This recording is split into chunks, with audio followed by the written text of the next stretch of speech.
housekeeping rules before we get started. Put your phones on vibrate or silent, that way it doesn't interrupt the presentation. If you need to use restrooms, they're in the hallway that you came down to get in, and emergency exits are to the side and to the front. Another program that is going on this week that I want to make sure you guys are aware of is Objects and Artists, Women as Objects and Artists in the 19th Century. And that is going to be Nowacki. This presentation was originally supposed to be given by Derek LaHaye. I'm his associate attorney. I'm an intellectual property attorney for the past 4 years. The focus of our practice is strictly IP, so patents, trademarks, and copyrights. A little bit about me, my background. I'm a biomedical engineer, I'm an attorney, and I have my master's in business intelligence and data analytics. So the focus of really what I do every day is, a lot of it now revolves around AI. So I'm going to explain to you kind of the legal issues about AI right now. It does get a little technical on the legal side, but I'll try to keep it simple. And if you have questions, even while I'm presenting, happy to address them. So to get started, what is artificial intelligence? So artificial intelligence is the creation of technology to think like a human. Okay, it's going to comprehend problems, it's going to solve, it's going to make decisions. And it's just technology. And it's been around for really all of my lifetime, but really started in the 1950s. So 1950s, a guy by the name of Alan Turing. So he said, can machines think? And that was the original question that sparked people, to get into this artificial intelligence. And in Dartmouth, in 1956, they started a summer project on artificial intelligence, and that's when the term was coined. And I want you to notice here, IBM was part of this, and IBM is going to be around many decades all the way through until today, so you'll see them a lot. So in the 1960s, got more advanced. You had the first chatbot. It was called Eliza, and it was for psychology. So it was really asking you psychological questions. GM used AI for, on their assembly line for making cars. And they actually had a sign on here that said, danger, robot moves without warning. Because it knew what it was doing, it knew when a part was coming, and it didn't know where you were. So you had to be aware of where the machine was at all times. In the 1970s, Stanford kind of picked up on AI, and they created the Stanford Cart, and they developed this program called Myosin. And that program essentially was to detect health issues. So it would give it an image or cells, and it would say, what's wrong with this cell? Is it, what kind of disease am I showing it? And that has since progressed. Now you have technology that can detect cancer by just giving it an MRI or even an X-ray. So that's from the 1970s. In the 1980s, there was a push for how do we use this learning machine in business? So can it make my job easier? Can it learn for me? Can it learn systems? Can it find my consumers? And they developed this theory called backpropagation. And backpropagation is essentially, if I were to take a ball and toss it to a robot and I missed, how far did I miss? And I tell that robot, you missed by a foot. And so it learns, okay, now the next time I throw it, I gotta shift the foot to the left. So it's continuously learning. And that was kind of the foundation of AI. In the 90s, you may recall, IBM developed Deep Blue, and it beat the Grandmaster in chess. And that was 1997, and that was a huge historical event. And it was the first time a computer can actually beat a person in chess. So deep learning had advanced that much where they were able to do that. And you can see here that IBM continues to accelerate in the market. This is just an article from a few days ago where they tapped NVIDIA's data platform to accelerate AI. They break the patent record for 25 years in a row with AI patents. Bringing us to the early 2000s, you had the Roomba. So the Roomba is a vacuum that drives around your house on its own, knows where to clean, knows where objects are. And again, that's just the same thing a human can do, right? But it's just a machine trying to learn and figure out where objects are. And in 2006, they developed this new theory called the neural network. So a neural network is essentially making connections. So you think in this room, we have 10, 15 people. Each person has a connection that you don't know about. You know, you may have gone to the same high school. You may have, you know, the same pants on Wednesday that you always wear, or the same coffee place that you stop at. There are connections between points or people or any data set, and that's what the AI does. It finds those connections and draws patterns. So in the 2010s, you know, you had IBM created Watson. It won the Jeopardy. You had the development of, again, more neural networking, and you had all your Siris, Apples, and Google voices that came out. Now you can actually use AI at the click of your phone. So to ask it questions, solve problems. And that brings us to now, 2020. So the 2020s are the age of generative AI, okay? And you know, the generative AI that you see right now, ChatGPT was 2021. OpenAI created this as an initial text. They also have DALL-E, which creates images. And they also have Sora, where's my laser here? Sora creates videos, that's their new thing. DeepSeek, you may have heard of, they were in the news recently for crashing NVIDIA stock. DeepSeek is a Chinese-made based AI language system. And Midjourney here, I'll talk about it later. They create generative artworks, videos, images, songs. So this is the age of generative AI, and we're gonna dive into this. So what is generative artificial intelligence? Okay. So we already talked about AI just being thinking like a person, you know, problem solving, comprehending comprehensive data. So generative AI is going to be your creations. You're going to create new content, create text, images, audio, video, even code. So in ChatGPT, you can enter a prompt, it's going to respond. You can give it a problem, it'll solve it. You can ask it to give me an image of the ocean, and it's going to say, okay, what does an ocean look like, and generate a new image. So the focus of today's presentation is really going to be this generative content, because that's relates back to really the focus of my practice, which is intellectual property. And how does really this AI work? Okay, so it's 5 simple steps that I want to break it down for you. So AI is, you're going to have an input of data. You know, if you think of the library, we have all of those books out there. That's good. If that was digital, that would be my data set, a very large collection of data. And I'm going to take that data, I'm going to read it all, I'm going to scan it, and I'm going to learn patterns. How do these connect? How do they relate? What's the sentence structure in this book? You know, how is it repetitive? What's the pattern in this poem? So all these patterns that I learn, I'm going to train a model, and over, just like you would train for a sport, you're going to train. You're going to keep training. But what are you training for? You're training to generate something. So once you have this model, you're going to receive an input from somebody. That input's going to be, like I said, a text message. Maybe it's another video or a piece of artwork that you want them to improve upon or create. So it takes what you give it, and it says, what are you asking me to do? Are you asking me to write a song? Are you asking me to write a sentence? It's just going to analyze what you're giving it, and then it's going to generate something new. And you know, that's kind of the basic breakdown of how AI works. Now, how does it relate to intellectual property? Okay, so I want to bring us back to where does intellectual property come from? And that comes from the Constitution. So the Constitution of the United States gives Congress the power to protect authors and inventors for their writings and discoveries. Okay, so authors and their writings, that's going to be artwork, it's going to be paintings, photographs, poems, books.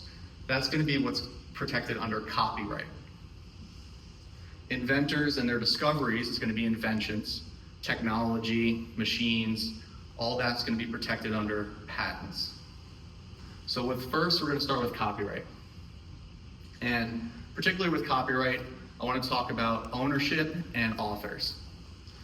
And who or what is an author? In very simple terms, an author is a human. It has been well known, well established in the law that in order to have copyright protection, you have to be a person, okay? And that person has to create something. They have to create something original, and they have to fix it in a tangible medium of expression. So if I just think of a painting, that's not enough. I have to paint it on a canvas.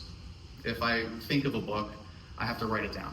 So once it's fixed in that piece of paper, or that canvas, or that computer, at that point, I have copyright protection. Now, the legal question now is, well, what if this computer system creates that artwork for me? What if the computer writes my song? I didn't create the expression of the work, the computer did. So who owns that? And that's the question that we're gonna pose to you guys today. So this here is an image. It's titled A Recent Entrance to Paradise. And it was created by a man named Stephen Fowler. And Stephen, he applied for copyright on this image.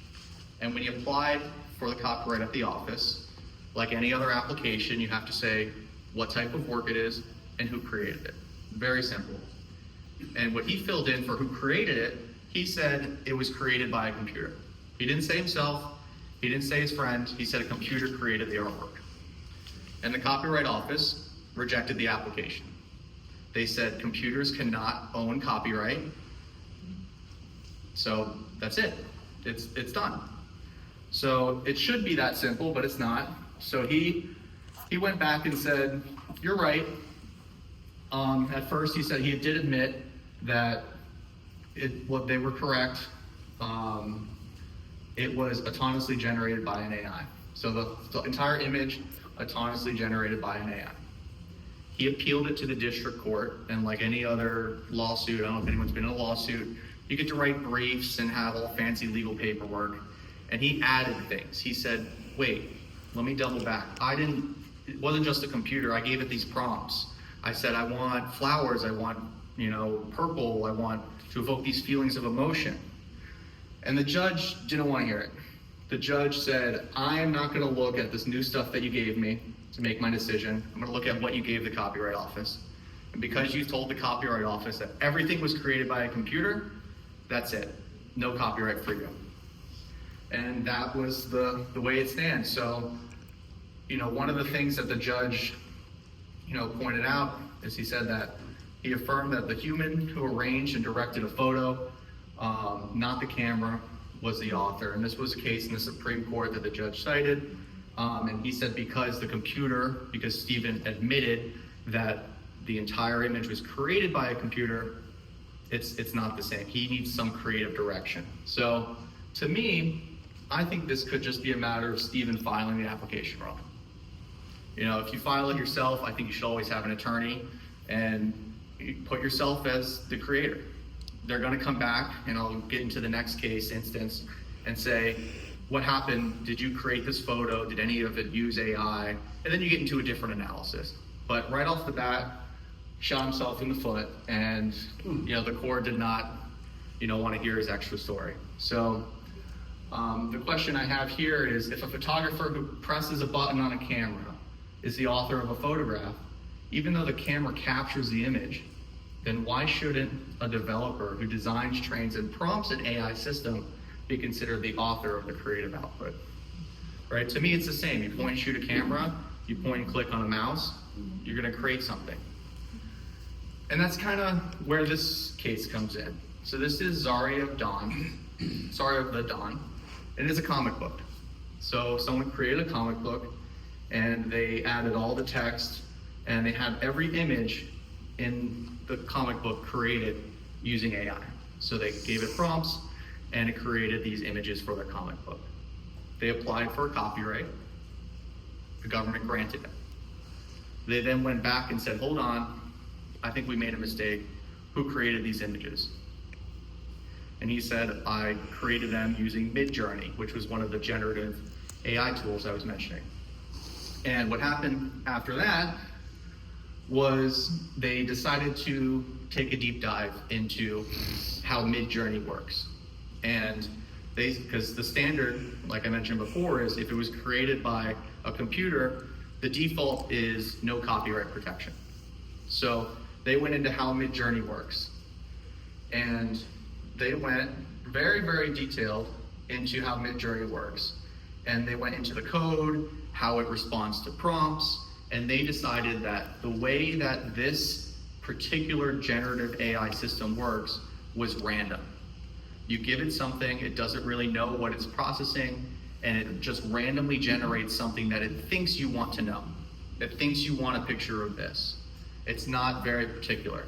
So if you were to give it very specific instructions, it's just kind of randomly generating, giving you multiple options, and you pick one. So you really don't have creative control over the output, even though you're telling it what you want. So telling it what you want and actually the expression were different. They had no control over how what you were thinking was expressed. And that's where the Copyright Office said, because it operates randomly without any creative input from the human, we're not going to give copyright protection to these photos. You can still have copyright to the text and how it's organized and the book as a whole, but for the photos, because it was created by a computer, you don't own them. And that opens up a whole nother door of legal issues, because if you don't own them, who does? If someone copies them and now puts them in their own book, if I don't own them, I can't go after them for stealing what I think is mine. So are they now copying me? Where would y'all want? So the law is very, very fluid right now with this, and the ownership on copyrights, it's still to be addressed. I'll tell you where I think it's going, but first I want to talk about patents, because it's very similar. So with patents, with copyrights, you have who created the artwork. With patents, you have who invented the technology. And unlike copyrights, patents, the statutes are very, very clear. The statutes say that an inventor is an individual. Even before we had AI questions, you couldn't put a company down as an inventor. It had to be a person. Who in the company created this? Who thought about it? Who designed it? You couldn't put a company, so you can't put a computer down as an inventor. I know it's a lot of text here, but you must name the natural person who significantly contributed to the invention. You can use AI tools to invent something. As long as you significantly contributed to the invention, you are the inventor. And I think that's the direction copyright's going to go, whereas if you significantly contribute to the work and the creation of artwork or art using AI tools, I think you're going to be the owner of the work. And that significant control is just it depends on the facts. So to recap everything that I just talked about, the author of the copyrighted work must be a human. Humans can potentially use generative AI to create works if they demonstrate control and creative input over the output. It can't be random. So to me, if I design my own AI system, if I train it myself, if I prompt it and generate an output, I think that's enough control where I should have copyright protection. If I just put in some random prompts into some system that's already created and it just randomly generates something to me, the office has said that's not enough. So, yes, sir. Does a copyright remain in perpetuity, or a patent? It could be 10 years for a patent? Patents are 20 years for utility patents. Design patents are 15. Copyrights is typically the life of the author. It's a work for hire. Plus, it keeps extending from Disney, but it does have a term. It's a lot longer than patents, but it does have a term. It does have an expiration. Correct. Roughly? Just the life of the creator? That's the determining factor? Yeah, that's typically it. If it's a work for hire, like a company hired you, it's the life of the author plus 95 years. So it could be a significantly long time, and the reason for that is Disney keeps pumping money into Congress because they don't want Mickey Mouse to expire. So they don't want Mickey Mouse to go in the public domain, so give us money, we'll extend the term. That's kind of how the law's changed. Thank you. Oh, I lost my spot here.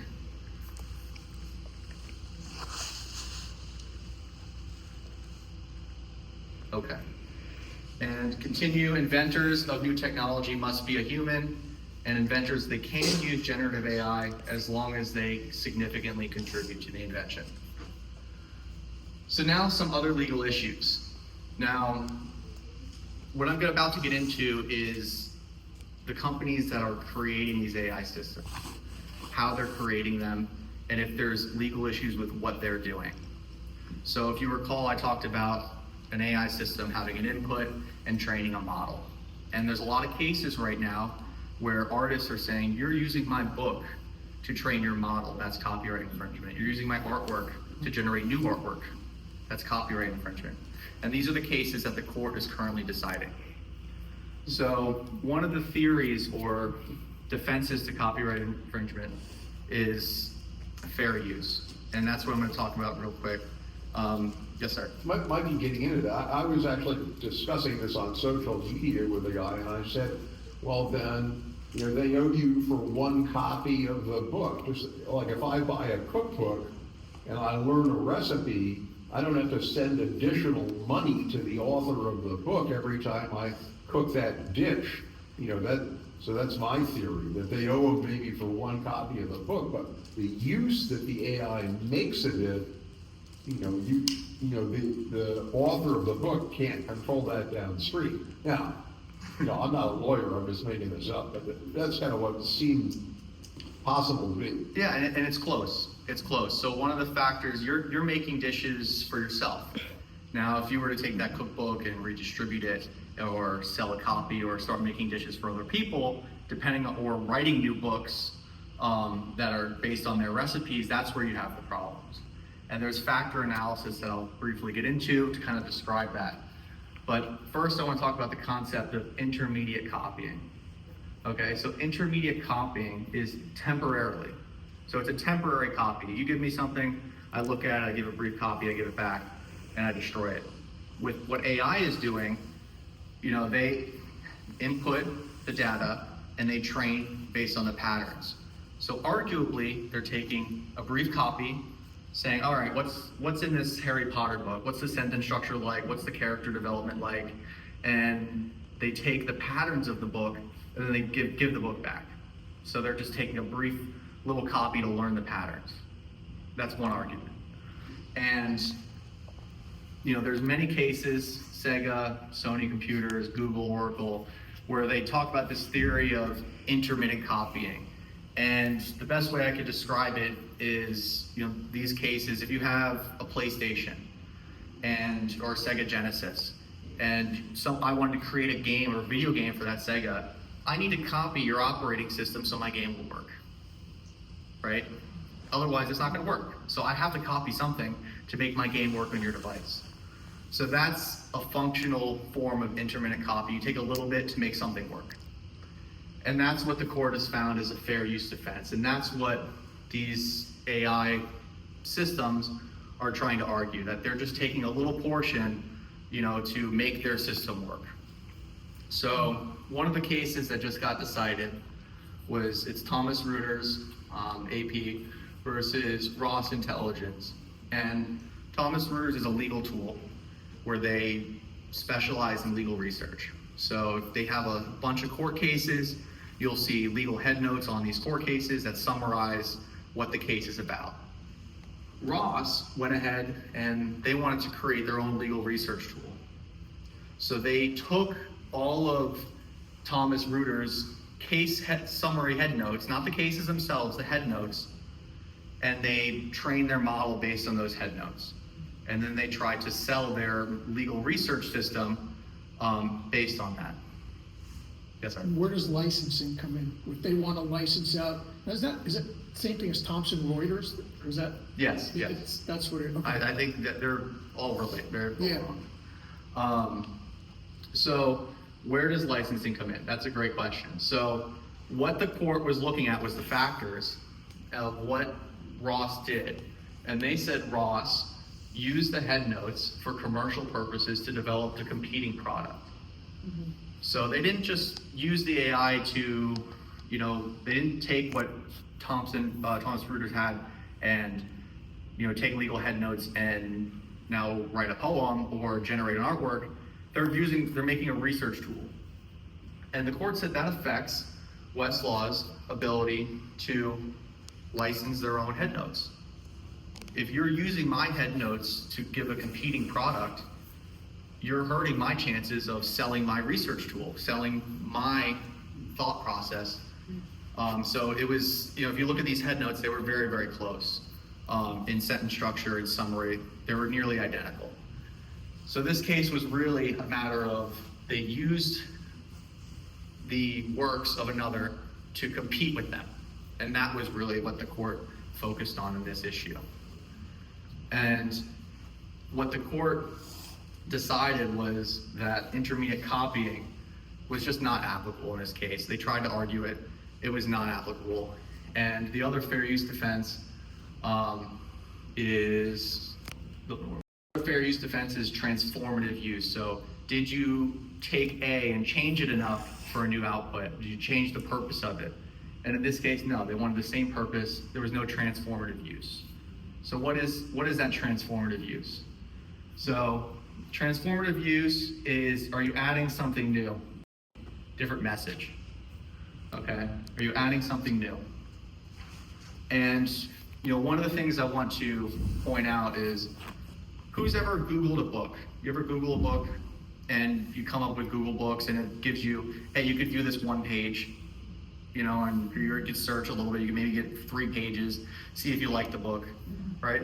They're copying the book, arguably, but they're not selling the book. They're letting you get a brief synopsis of the book. So this Authors Guild sued Google for doing that. And the court said that Google's use was highly transformative because the original purpose of an author creating a book was for it to be read. And Google's purpose was to enable you to text search, to analyze the data, and discover new books, added a new utility that the author was not anticipating. And arguably, it made people increase sales because they were allowed to see what was in the book. So taking those factors of the fair use, this court said that was allowed. That was allowed. So that was fair use. It was justified that they could copy 100% of it, so they didn't have to give a license. So that brings us to the new case that's going on. And this case it's going to be a big one. This is with OpenAI. And Paul Tremblay, he wrote a book. OpenAI allegedly took the book and used it to train its models. Unlike the other cases that I was talking about, OpenAI or ChatGPT, they don't output the book. There's no output. Like if you type in, hey, what's this book? Give me the first chapter of this book. They're not giving you the chapter because they have their protections in place. They just train the model based off of it. And this person, Paul, is arguing that just training it and using it to train is copyright infringement. And the $1 million question here is using a book to teach a machine how language works the same as using it to be read by a human? Going back to the Google Books case, they said that the author wrote the book so it could be read, and that Google used it for searching and analyzing. So if I wrote a book, is it the same as a machine reading it to learn how to do it versus it being bought or used by a human? I don't know. But if we allow search engines to scan books for text indexing, should we allow AI to scan them to learn patterns, grammar, structure, and style? And I put in here, I used ChatGPT. I said, can you give me the first chapter of Harry Potter?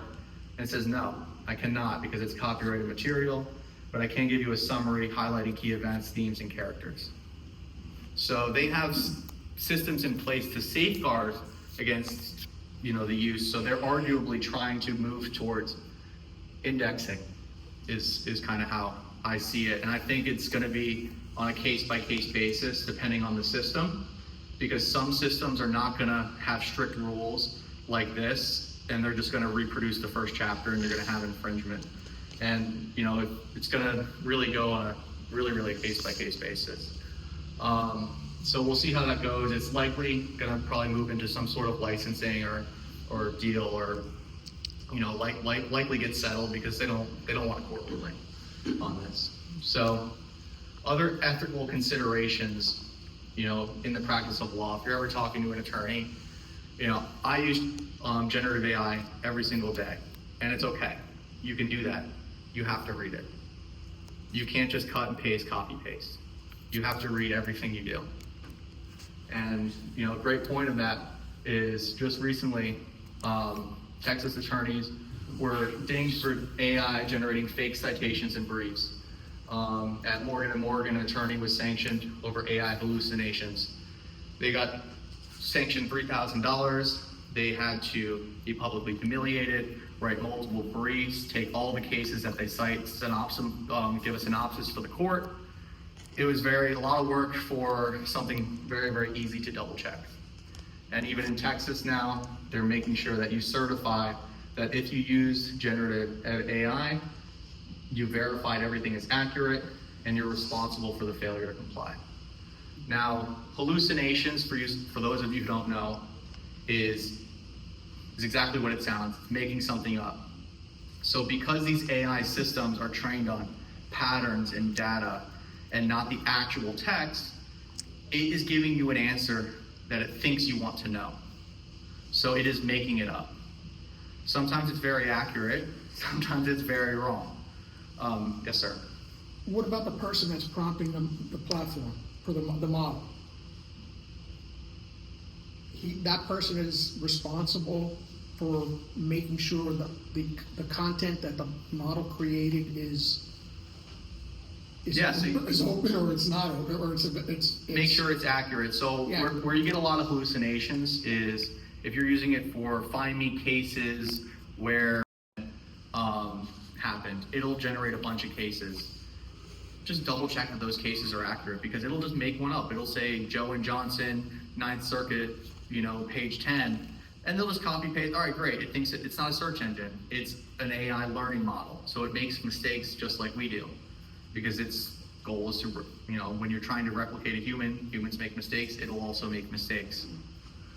The biggest hallucination, if you are, I've seen it before, if I'm searching for the trademark manual, where in the trademark manual is on, likelihood of confusion. It's like, oh, chapter 35. It's not chapter 35 in that manual. I know that. Where did it come from? It just knows that I'm looking for a number in a book, and it gave me one. So it gave me what I thought I wanted to know. And they're trying to get better, and that's why they learn and adapt. And I argue with them all the time, like, no, that's wrong. And it's like, oh, you're right, let me correct it. And it does a searching and it changes. You have to never rely on a single input. Always read it, always double check it, verify your sources. You'll see now that a lot of them are citing their sources, so you can see where it's getting the information from. And the last thing you want to be careful about, especially for attorneys, is confidentiality. So I only use OpenAI, ChatGPT, with my own models that I create myself. And I make sure that I turn off the settings that says improve the model for everyone. Because I don't want my client's information, especially with new technology, being used to train the AI to create something for someone else. I'm just taking that precaution. With the Chinese DeepSeek, you don't have those settings. I won't use it because you don't have those settings. Even if it's a better tool to help me my productivity, I'm not going to risk my client's confidentiality for that. So you always want to make sure that you're looking at your settings and know when you're improving the model. And those are the current issues right now. So if anyone has any questions, please feel free to ask. It could be just about AI in general, or the topics of this presentation. So I'll open it to the floor if anyone has any questions. I have a Yes, ma'am. Sorry, I have a question concerning something that you discussed at the beginning of the presentation. It was back. Propagation? Yes, could you explain that again, please? Sure. So back propagation is if I train a robot to throw me a ball, and it tosses me a ball and it's over here, it misses me completely. I go back and I say, hey, you missed me by a foot. So it goes, okay, throw me the ball again. And it remembers, okay, last time I missed by a foot, I need to adjust. And it throws me the ball again. Maybe it misses by 6 inches. And I say, hey, you missed by 6 inches, try again. And then it says, okay, I missed by a foot, missed by 6 inches, throw me the ball again, now it hits me. So back propagation is just the way it learns how to improve on itself by looking at what it did in the past. Okay, and what are the significant differences between the AI and machine learning? So it's going to be the same. You'll hear the term AI. It's just kind of like an everyday term. AI I want to say now in the 2020s, when people say AI, they're talking about generative AI, most likely. Having the ability to generate something new, generate a phone call if someone falls, but all AI uses machine learning. It uses different high network, convolutional neural networks to kind of learn and adapt and make connections with data, sensors, its environment, and it's just building upon itself. So it's the process that AI uses is machine learning. Thank you. Yes, To comment that in my limited experience with AI, the AI that's produced by patterns can entirely miss the sense of something, especially my experiences with poetry, that if you feed the poem in and ask for a few more verses, it can totally not get it, absolutely not get it, Yeah, you have to be very specific because the way a lot of even if you're specific. it depends on the model you're using because the way a lot of them are working. Excuse me. Okay. The way a lot of the text prompts work is I give it a sentence. It doesn't understand sentence structure the way you and I do.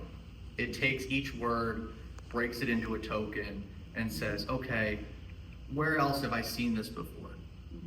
Have I seen this phrase used somewhere else? Let me go find it. And then it says, okay, I think I found a match. Let me give you what you want. And that's why you have the connection where when it's not generating what you want, which is why the copyright office has the standpoint of you don't have a lot of control sometimes of what it expresses because what you want it to express and what it actually produces is oftentimes not the same and you're relying on randomness. Also, I've heard like Mozart, generated by AI. It was boring. It was boring. Yeah, it misses that. None of the creativity. Yeah, it's a machine trying to mimic human creativity, and it'll get better. It is consistently getting better, and it's evolving very quick. But it's not there yet. Yes, sir.